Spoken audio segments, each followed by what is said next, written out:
Saya akan sebutkan dulu kisah tentang sosok orang yang sangat saleh dari kalangan tabi'in.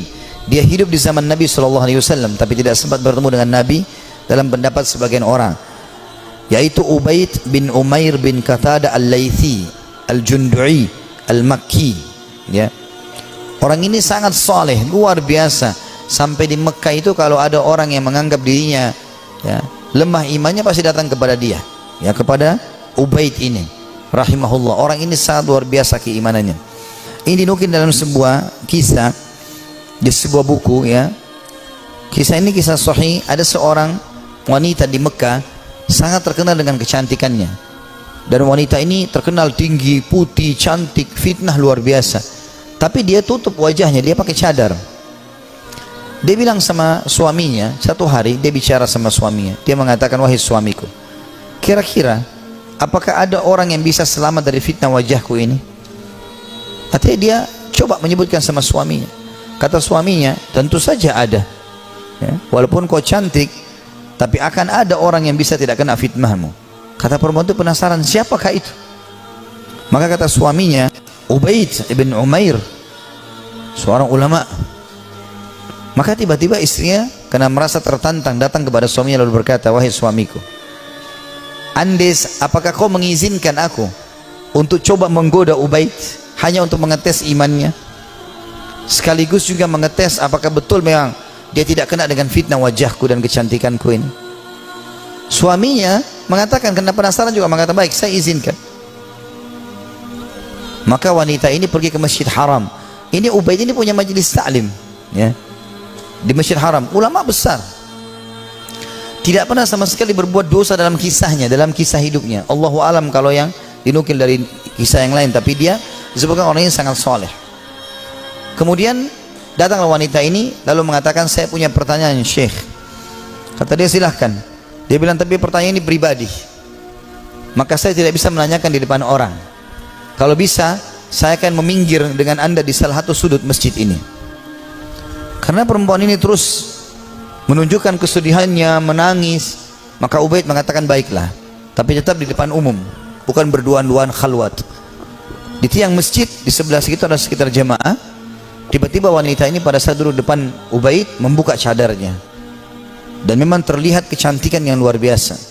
Maka Ubaid rahimahullah mengalihkan wajahnya sambil kata Ubaid mengatakan, apa yang kau lakukan? Bukankah kau bertanya, kenapa kau membuka cadarmu? Dia mengatakan, sebenarnya wahai Syekh Ubaid, saya mencintaimu dan saya menyukaimu. Maka aku datang untuk menawarkan diri, dan aku tinggal tunggu jawabanmu. Artinya kapan kau mau, selesai, aku jadi milikmu, terserah kau mau apakan. Perempuan ini ingin menguji. Ubaid tidak mengenal siapa perempuan ini. Subhanallah, dia mengatakan, saya akan jawab pertanyaanmu itu kalau kau menjawab 5 pertanyaanku. Kata Ubaid rahimahullah, tapi sambil buang muka, nggak dilihat ke wajah wanita ini. Wanita tersebut menggambarkan, Ubaid tidak melihat sedikit pun ke wajahku, padahal wanita ini depan matanya dan sangat cantik. Maka kata wanita tersebut, tanyalah. Kata Ubaid rahimahullah, jadi tadi dia memang bilang waktu dalam majelis, saya punya masalah, saya mau minta nasihat. Padahal dia cuma mau berbohong wanita ini, tapi hanya mendapatkan nasihat yang benar. Apa kata Ubaid rahimahullah? Andai saja bertepatan pada saat sekarang malaikat maut datang ingin mencabut ruhmu, apakah kau akan menawarkan hal yang sama padaku kalau memang kau sedang berhadapan dengan malaikat maut? Kata wanita tersebut, tentu tidak. Pertanyaan kedua, andai saja kamu sedang berada dalam kuburan, tempat yang pasti kau akan datangi, dan kau sedang bertemu dengan Munkar dan Nakir, 2 malaikat akan bertanya di kuburan, dan kau sedang ditanya untuk selamat ke surga, apakah kau juga akan berpikir tetap akan menawarkan dirimu seperti ini? Dia mengatakan tidak. Yang ketiga, seandainya kau sedang berada bersama aku di padang mahsyar, kemudian buku-buku amal sedang berterbangan, dan kau tidak tahu apakah kau akan terima dengan tangan kanan atau tangan kiri. Tangan kanan akan selamat ke surga, tangan kiri akan masuk ke neraka. Apakah kau juga akan menawarkan dirimu seperti ini kepadaku? Dia mengatakan tidak. Yang keempat, andai saja kau sedang ditimbang amalmu, dan kau tidak tahu amal baik atau amal buruk di timbangan amal hari kiamat nanti yang lebih berat. Apakah kau masih mau menawarkan dirimu padaku? Dia mengatakan tidak. Lalu kemudian pertanyaan terakhir yang kelima, andai saja kau sedang diminta pertanggungjawaban oleh Allah tentang kecantikanmu ini, tentang keadaanmu, ya, kelebihan-kelebihan nikmat yang Allah berikan kepadamu ini, apakah kau juga akan mengatakan kepada Allah, aku sempat menawarkan ini kepada Ubaid? Maka dia mengatakan tidak. Maka Ubaid pun mengatakan rahimahullah, kalau gitu bertakwalah kepada Allah dan jagalah dirimu serta nikmat Allah yang ada padamu. Maka tiba-tiba perempuan tersebut menangis terisak-isak. Lalu kata Ubaid, pulanglah. Lalu Ubaid berdiri tanpa melihat sedikit pun ke wajah wanita tersebut. Setelah dia pergi, wanita itu pulang ke rumahnya. Suaminya sudah menunggunya, ingin mengetahui berita apa yang ada sebenarnya. Maka setelah dia pulang, suaminya kaget melihat matanya merah menangis. Kata suaminya, apa yang terjadi wahai istriku? Dia mengatakan, sungguh aku akan binasa wahai suamiku.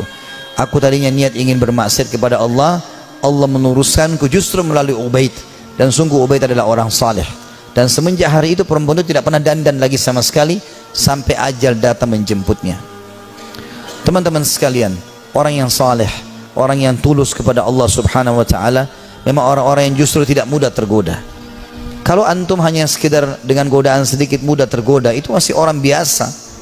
Tapi kita harus menjadi orang yang luar biasa memang. Tidak boleh mudah tergoda.